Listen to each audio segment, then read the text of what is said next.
नमस्कार मित्रांनो, सेवाभाव परिवारमध्ये आपलं स्वागत आहे।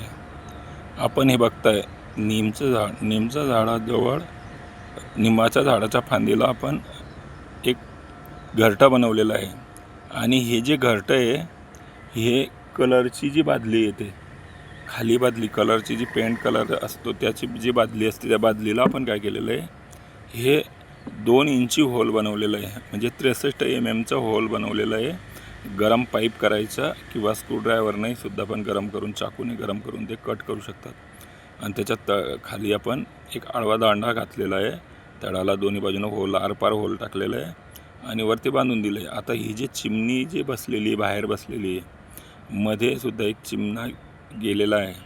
पक्ष्यांची पिलांची जी केअर करण्यासाठी ते बाहेरून काळी कचरा किंवा किडे वगैरे त्यांचे जे खाद्य असतील, दाना वगैरे, ते जे घेऊन येतात आणि पक्ष्यांच्या पिलांना ते भरवतात।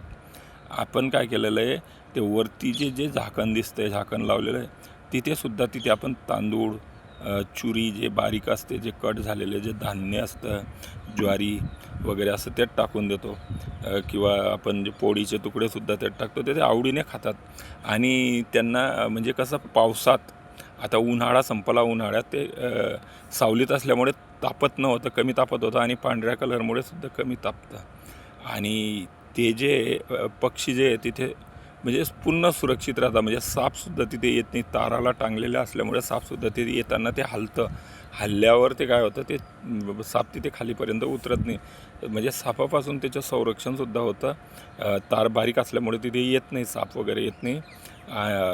पक्षी बघा, बराच वेळपासून तिथं पक्षी बसलेला आहे। हा व्हिडिओ जर आपल्याला आवडला तर आपण लाईक करा, शेअर करा आणि आपल्याला काय वाटतं त्याबद्दल आपण कमेंट करू शकतात। आपण सुद्धा हा असा व्हिडिओ बनवला जर असला त्याबद्दलसुद्धा आपण आपल्या कमेंट सेक्शनमध्ये कमेंट टाकू शकतात। आपल्या चॅनलला लाईक करा, जास्तीत जास्त लोकांपर्यंत हे चॅनल पाठवा। धन्यवाद।